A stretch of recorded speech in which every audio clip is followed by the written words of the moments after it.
in terms of COVID, the Philippines has been hard hit. There's no doubt about that.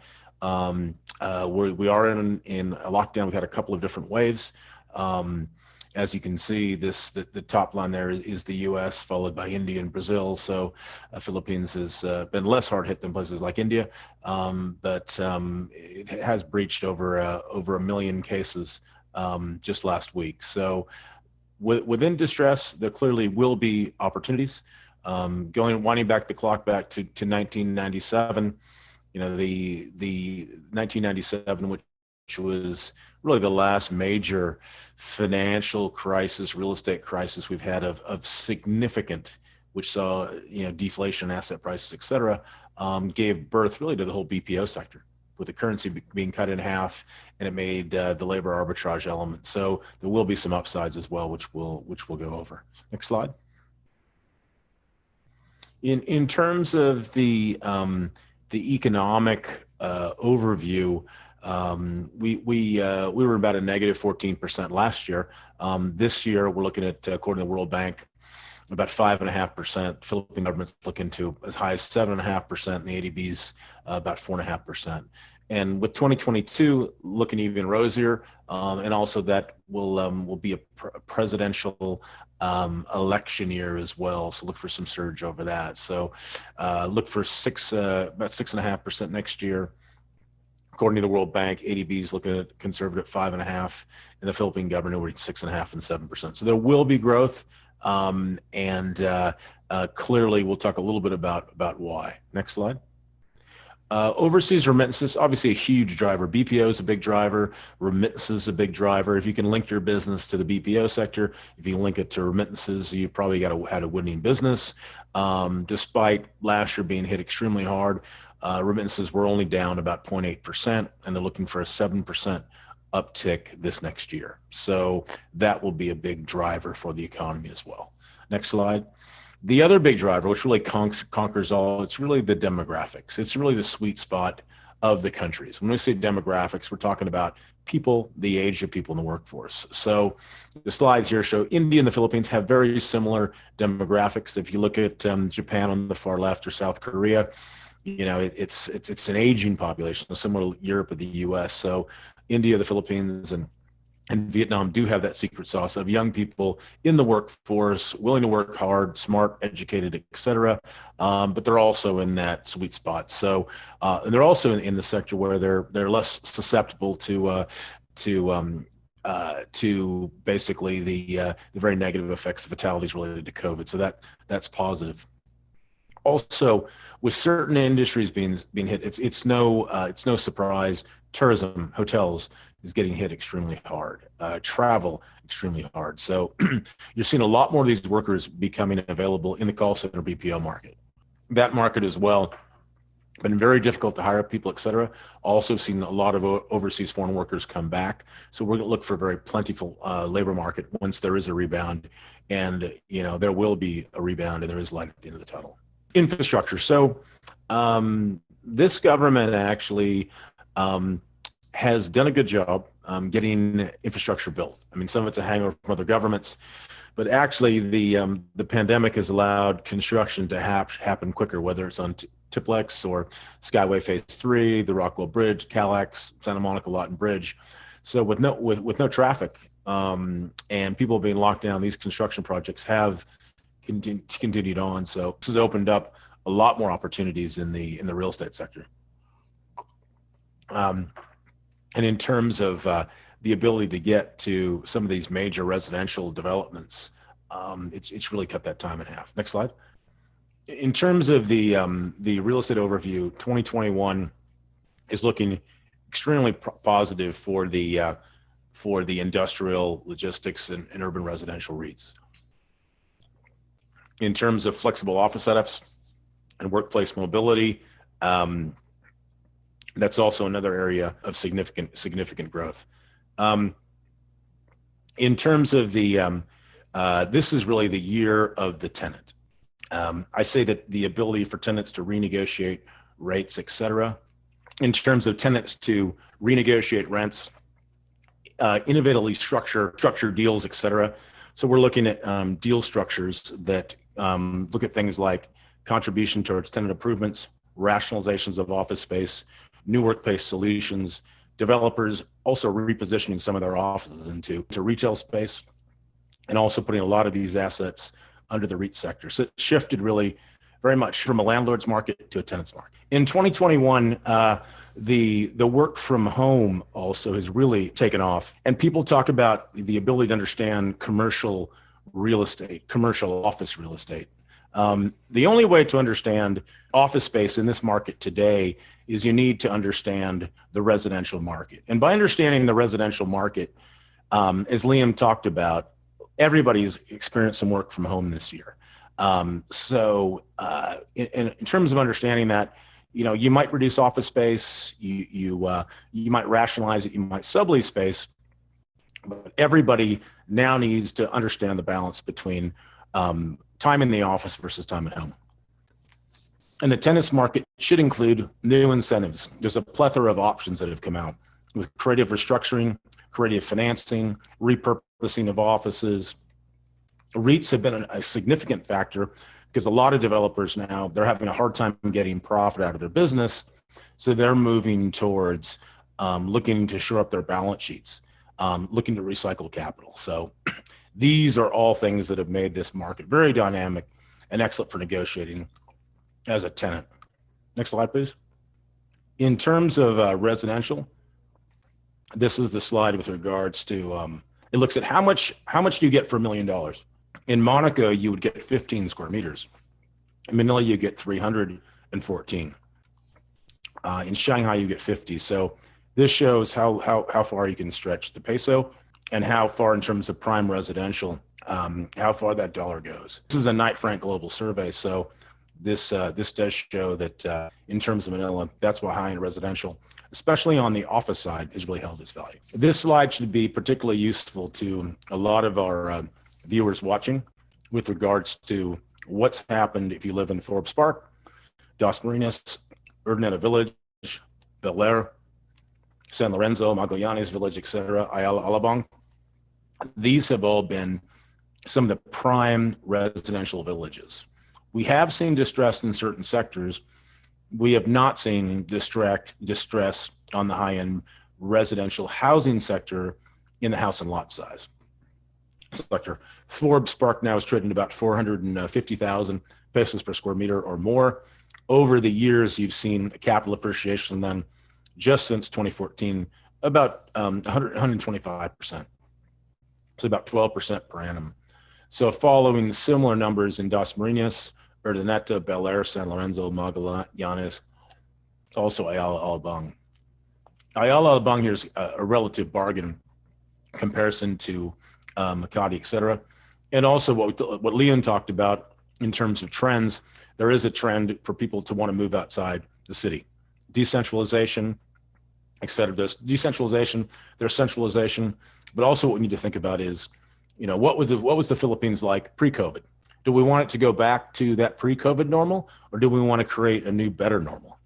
There's always been a huge push to decentralize and decongest the cities. So this is a great opportunity for actually the Philippines to do that. Core CBD properties will always do well on the luxury residential side. You've seen some pressure on the condominium side, but luxury high-end in the villages, it's unique. And if we would have done this chart over back 20 years, you would have seen probably a 20% increase if you factor those in. So luxury residential in the villages tends to definitely basically be a great long-term nest egg investment.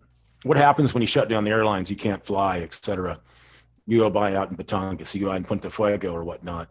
You see more people down in Nuvali, Tagaytay, people going up to Baguio, Antipolo, new areas that, even myself, I mean, I fly, a million miles every 2-3 years.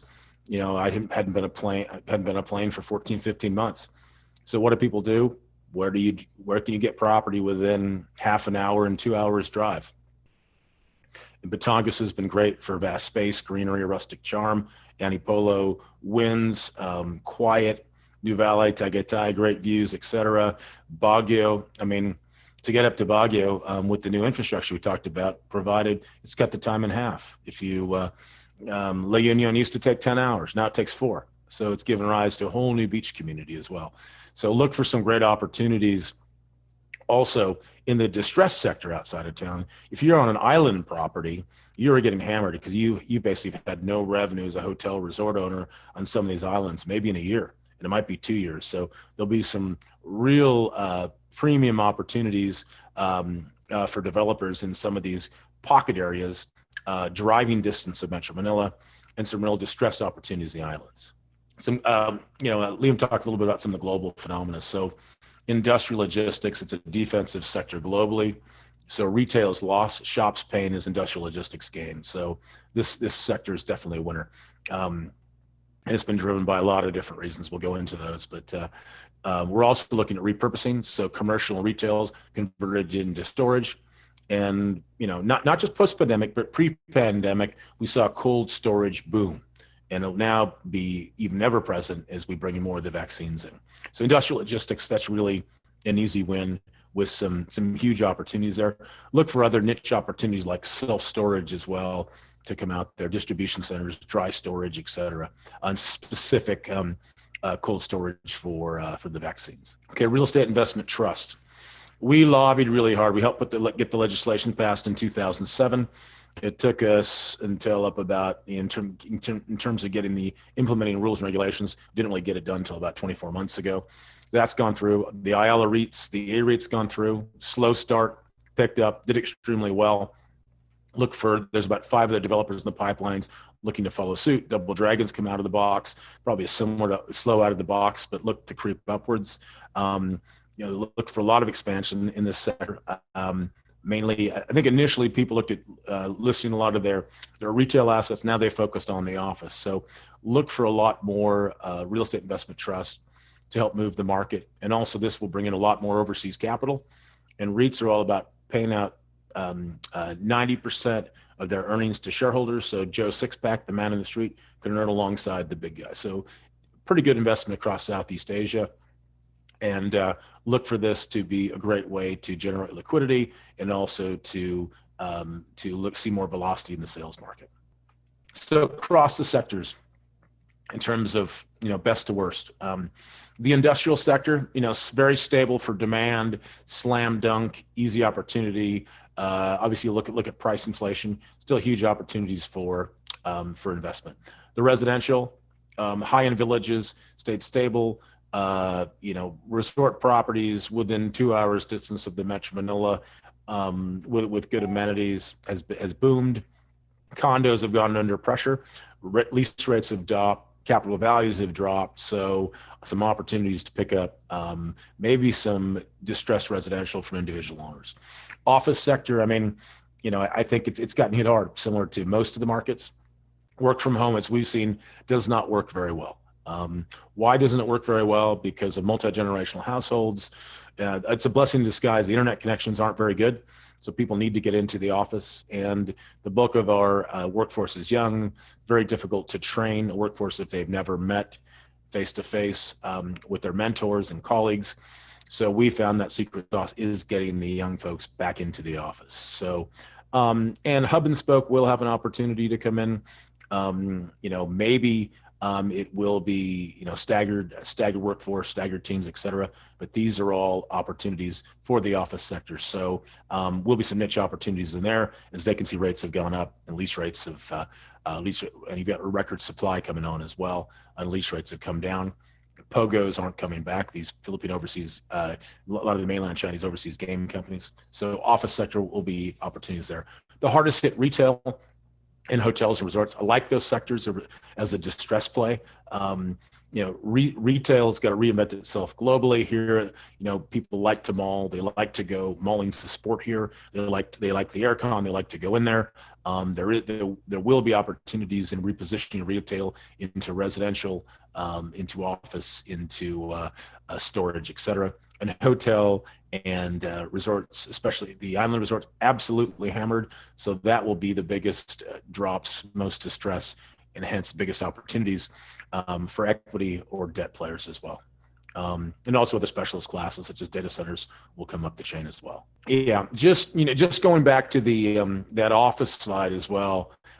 In terms of that office sector, we will see eventually that office will come back. I think within the scenario that we're seeing now is Leon talked about his themes. We're seeing a couple of themes as well. Is one is in 2020 CPR.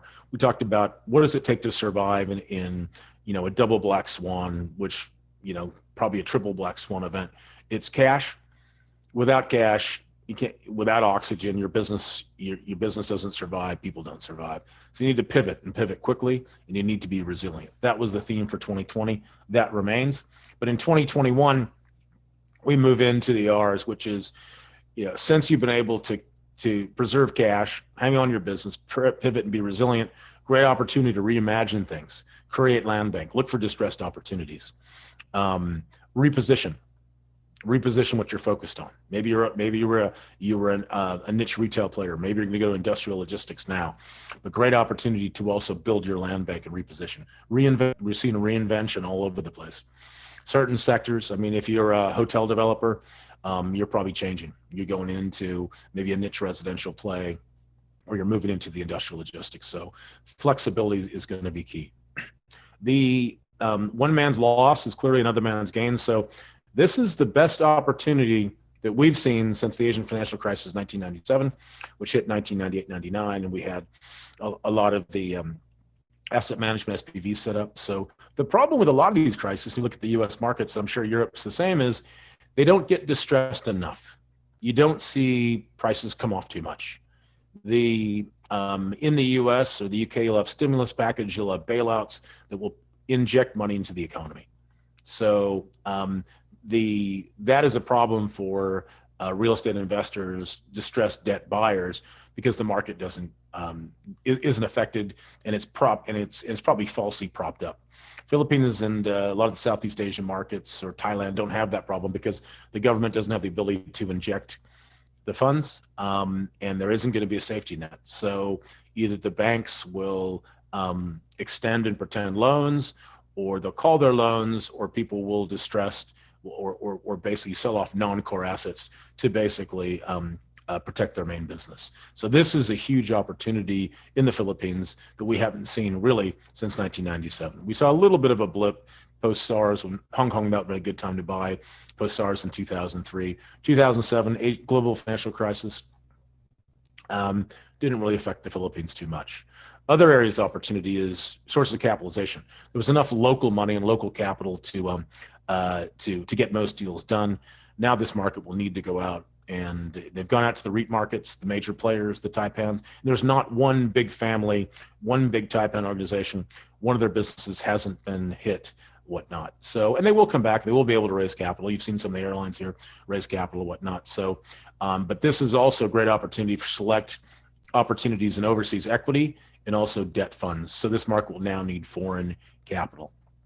So we see these as some great opportunities in the market. And in terms of other trends, the work from home, I think that will need to be addressed. I think, we talk about second, third, fourth, fifth wave, et cetera, of COVID coming in. I think we do have the vaccine coming in, but hey, waves are coming in. So, don't get crushed by the waves. Waves comes in, and, get your surfboard and take care of those opportunities. Philippines also, people looking at India now saying, well, India's getting hit extremely hard. Philippines is getting hit hard also, but India as well. So people say, well, listen, it isn't India or the Philippines, the BPO. It's got to be India and the Philippines. And do we put more emphasis in that BPO sector in the Philippines, et cetera? So people are taking a look there. The demographics are crucial. So the Philippines will bounce back. If you look at some of the service markets, even in retail, now that restaurants and shops are reopening, they don't have enough workers. So, and also some of the workers they used to bring cross-border, because of visa issues, you don't have foreign help to come in and cross-border help. So that's a big issue as well. Infrastructure advances are out there. So, and also centralization, decentralization. As Leon talked about, we need to reinvent the cities so they're not a ghost town at night. So let's build more residential. And let's have those people stay downtown. Let's not have everybody commute from decentralized areas. So let's decongest those cities as well. So we get hub and spoke mechanisms outside. So these are global universal themes, but huge pain, but huge opportunities. But don't let this downturn, never let a good crisis go to waste, right? So once there is maximum pessimism, and we're probably getting pretty close there in the market as we've seen the lockdowns extend, that means maximum opportunity, and maximum opportunities will bound. Thank you very much. I'll hand it back over to you.